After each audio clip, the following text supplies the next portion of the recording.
पाणी सगळ्यांना मिळालं पाहिजे, तो आमचा मूलभूत हक्क आहे. हे जुनी पद्धत नाहीये. पूर्वी आपण 24 तास पाणी द्यायचो. महापौर साहेब, पहिला आपण 24 तास पाणी द्यायचो, पण 2011ला जेव्हा टाक्या वाढल्या, आज 29 टाक्याला आपण पाणी देतो, तर आपण त्यांना पाणी पुरवू शकत नाही. योजना होईल ती कधी होईल तेव्हा होईल, परंतु कुठं आपण काय अपेक्षा करायची? साहेब, कर्मचारी कमी आहेत, आउटसोर्सिंग घ्या, काहीही करा, आपण मानधनावर घेऊ शकत नाही. पण मी बघितलं टाउन प्लॅनिंगला मानधनावर तुम्ही घेतलेलं आहे. कुठल्या कायद्याखाली काय मला माहित नाही, पण काही लोकांना घेतलेलं आहे. पण त्या ठिकाणी आपल्याला कामगार वाढवावे लागतील आणि त्या ठिकाणी आपल्याला हे सांगायचं आहे की जिथं आपण फिल्ट्रेशन करतो, जिथं आपण शुद्धीकरण करतो, साहेब तुम्ही बघितलं का त्याला एकही कंपाऊंड वॉल नाहीये. ओपन वर तुम्ही शुद्धीकरण करता, एखादं कुत्रं आलं, एखादं जनावर आलं, त्याच्यात सापडलं, ते फिल्टर होऊन पुढं गेलं. एखादा व्यक्ती आला, काहीतरी त्याच्यामध्ये टाकू शकतो. कधीतरी त्याला कंपाऊंड असलं पाहिजे की नाही? गेली 7 वर्ष मी ओरडा करते, त्याला कंपाऊंड असलं पाहिजे, पण तो अद्याप कंपाऊंड होत नाही. तातडीनं महापौर साहेब या ठिकाणी कंपाऊंड हे घेतलं पाहिजे. हे सांगायचं आहे की जिथं आपण फिल्ट्रेशन करतो, जिथं आपण शुद्धीकरण करतो, साहेब तुम्ही बघितलं का त्याला एकही कंपाऊंड वॉल नाहीये. ओपन वर तुम्ही शुद्धीकरण करता, एखादं कुत्रं आलं, एखादं जनावर आलं, त्याच्यात सापडलं, ते फिल्टर होऊन पुढं गेलं. एखादा व्यक्ती आला, काहीतरी त्याच्यामध्ये टाकू शकतो. कधीतरी त्याला कंपाऊंड असलं पाहिजे की नाही? गेली 7 वर्ष मी ओरडा करते, त्याला कंपाऊंड असलं पाहिजे, पण तो अद्याप कंपाऊंड होत नाही.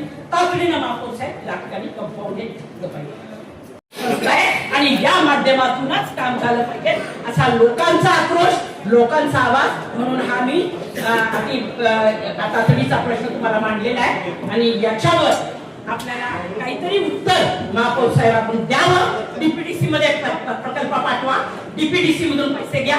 महापौर साहेब आपण पाहिजे तर मुख्यमंत्र्यांना भेटा, खास निधी आणा, 40-50 कोटी रुपये घेऊन तातडीनं याची अंमलबजावणी करून या यंत्रसामुग्रीमध्ये सुधारणा, पंपलाईन मध्ये सुधारणा, ड्रेनेज मध्ये सुधारणा.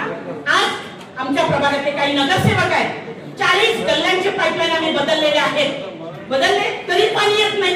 नंतर कळलं की पाईपलाईन म्हणजे त्या टाकीपासून पाईपलाईन पर्यंत येणारी जी पाईपलाईन आहे ती 70 वर्ष जुनी आहे, सडलेली आहे, बाद झालेली आहे. मग आपल्या कर्मचाऱ्यांकडून आपण काय अपेक्षा करणार?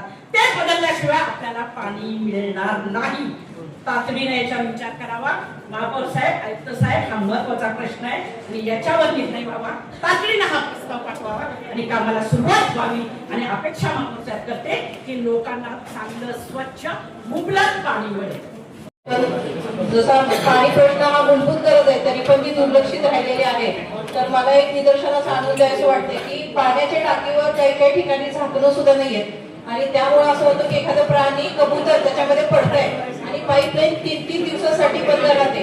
3 दिवसासाठी पाणी पुरवठा बंद असल्यामुळे नागरिकांची खूप गैरसोय होते.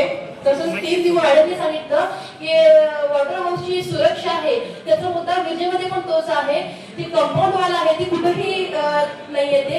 गेट इतका लहान आहे की लोक त्याला गेट वरनं सुद्धा येतात. आता मी ज्यावेळी गेले होते त्या दिवशी 4 दिवसापूर्वीचा फोटो आहे. इथं मृत व्यक्ती येऊन मरून पडला होता. वॉटर हाऊस मधला हा फोटो आहे. अशी परिस्थिती आहे. संध्याकाळच्या वेळी जर आपण व्हिजिटला गेला, रात्री 7:30-8च्या पुढे जर व्हिजिटला गेला तर तिथं दारू पिणारी लोक सर्रास येऊन बसून दारू पित असतात. मागच्या 15 दिवसापूर्वी वॉटर हाऊसच्या कर्मचाऱ्याच्या डोक्यावर दगड मारून तिथं त्याला जखमी केलेला होता. तो कर्मचारी मला दाखवत होता, तो सांगितला की मॅडमच्या डोक्यावर मारलेला आहे. तर हे सगळे प्रश्न आहेत, पाण्याचा प्रश्न आहे, तर आपण ते गंभीरतेने बघावं.